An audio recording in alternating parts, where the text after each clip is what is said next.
हमें आगे चलने का सम्मान के साथ, स्वाभिमान के साथ और एक दिशा देने का काम करता है। ये संविधान ही बाबा साहब भीमराव अंबेडकर जी को मानने वालों के लिए संजीवनी है। ये संविधान ही हमारी ढाल है।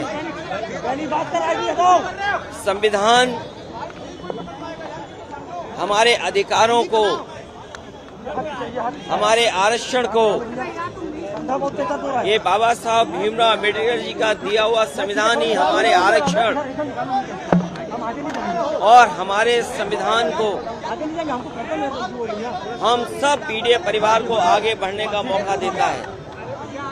आज हम उन्हें याद इसलिए भी करते हैं कि दुनिया का सबसे शानदार उन्होंने संविधान हमें दिया है। बाबा साहब भीमराव अंबेडकर जी के जीवन के बारे में जब हम लोग सुनते और पढ़ते हैं, उन्हें बचपन से ही तमाम तरह के भेदभाव का सामना करना पड़ा। समाज की जो बुराइयां हैं, समय समय पर उन्हें लड़ना पड़ा। शिक्षा ग्रहण से लेकर के जिस समय वो शिक्षा ले रहे थे, वहां से लेकर के जीवन भर उन्हें संघर्ष करना पड़ा। पानी से लेकर के अगर वो पानी पीना चाहते थे, समाज की वो बुराइयां थी कि जानवर पानी पी सकते थे, लेकिन जो वंचित हैं, शोषित हैं, पीड़ित लोग हैं, बहुजन समाज के लोग पानी नहीं पी सकते थे। उन्हें समय समय पे समाज में इस कठिनाई और मुश्किलों का सामना करना पड़ा।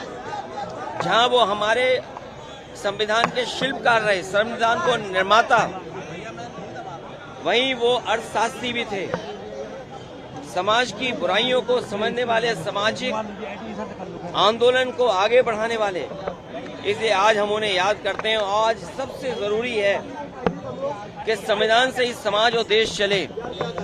इसलिए आज के दिन हम संकल्प लेते हैं सब लोग कि बाबा साहब भीमराव अंबेडकर जी का बना हुआ संविधान, उस पर चल करके संविधान को और मजबूत बनाएंगे। अगर संविधान कमजोर होता है तो हमारा लोकतंत्र कमजोर होगा। संविधान अगर हमसे छीना जाएगा तो हमारा हक अधिकार छीना जाएगा, हमारे शिक्षा का अधिकार छीनेगा, हमारे आरक्षण का अधिकार छीनेगा। बाबा साहब ने यही तो कहा था कि शिक्षा का अधिकार वो हथियार है, शिक्षा का अधिकार, जो बड़ी बड़ी लड़ाइयों को और बड़ी बड़ी बुराइयों को दूर कर सकता है। बीकेटी गांव है जहां पर खंडारी है, वहां पर और आज भी हम लोग देखते हैं कि बाबा साहब भीमराव अंबेडकर जी को या उनकी प्रतिमा को समय समय पर लोग खंडित करते हैं, समय समय पर अपमानित करते हैं। वो एक मैसेज देते हैं बाबा साहब भीमराव अंबेडकर के खिलाफ। वे वही लोग हैं जो बाबा साहब भीमराव अंबेडकर जी का न संविधान मानते हैं, न बनाए हुए संविधान में जो कानून है उसको मानते हैं, और न केवल उनकी प्रतिमा का अपमान ये लोग कर रहे हैं, बल्कि समाज के लोगों में समय समय देखा है कि उन्हें अपमानित होना पड़ा है।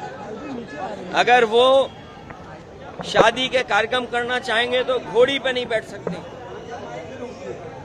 पानी पीना चाहेंगे तो उनके साथ व्यवहार कैसा कैसा हुआ है, उन्हें पानी भी नहीं दे सकते हैं। अगर पानी छू लिया तो उनको अपमानित होना पड़ता है।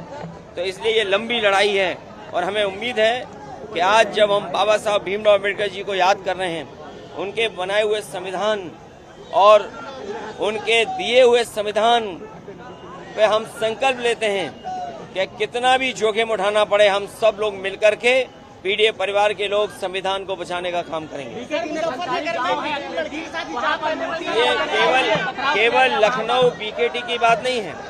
अभी कुछ दिन पहले सीतापुर से भी सुनने को मौका मिला था। उत्तर प्रदेश और देश के कोने कोने से सुनने को मिलता है और जानकारी मिलती है कि इस तरह के लोग घटनाएं होती हैं, और वो लोग करते हैं जो बाबा साहब को नहीं मानते हैं, जो संविधान को नहीं मानते, लोकतंत्र में नहीं चलना चाहते।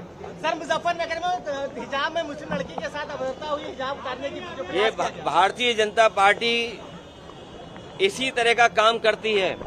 अभी कुछ दिन पहले आपने देखा होगा कि वही भारतीय जनता पार्टी के लोग हैं जिन्होंने कहा कि शांतिपूर्ण कार्यक्रम हो सकता है, लेकिन तलवारें लहरती हुई देखी हैं, लाठी लहरती हुई देखी हैं।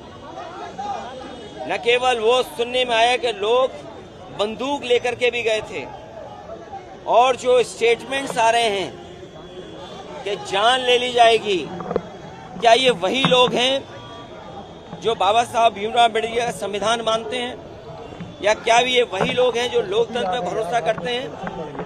और रामजी आज सुमन जी के घर पर उनके ऊपर कितना क्या क्या नहीं करना चाहते थे लोग। इसीलिए कहा ये संविधान हमारी ढाल है, संविधान ही हमारी संजीवनी है। और इस देश की जनता ने दिखाया पिछले लोकसभा चुनाव में कि अगर कोई संविधान बदलना चाहेगा तो उस सरकार को, उन लोगों को बदल देंगे।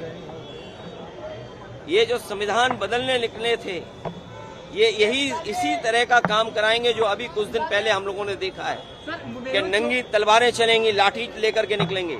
और ये बिना बीजेपी की सरकार के संभव नहीं था। ये सरकार खुद शामिल थी। और जो प्रयागराज की घटना सुनने में आई है कि एक दलित परिवार के सदस्य के साथ जो घटना हुई, एक मामूली इसी बात को लेकर के वो अपना कुछ उससे बातचीत करना चाहता था, कुछ चीजों को लेकर के। वो कौन लोग हैं जिन्होंने जिंदा जलाया? वो भारतीय जनता पार्टी के लोग हैं। वो कौन लोग हैं जो लाठी लेकर के घूम रहे हैं, बंदूक लेकर के घूम रहे हैं? वो भारतीय जनता पार्टी के लोग हैं।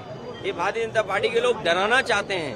कहीं अगर ये 400 लोकसभा जीत गए होते तो यकीन मानिए प्रेस के लोग भी आप सवाल नहीं पूछ सकते थे। सर मेहुल चोकसी को इमरान में गिरफ्तार किया गया है, मेहुल चोकसी एक बड़ी उपलब्धि बता रहे हैं। देखिए, ये सरकार की सब जानकारी में था।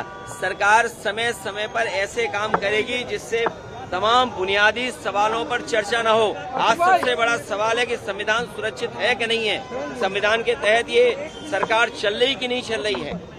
ये जानबूझ करके इसी तरह के कारनामे और काम करेगी जिससे बुनियादी सवालों से ध्यान हट जाए।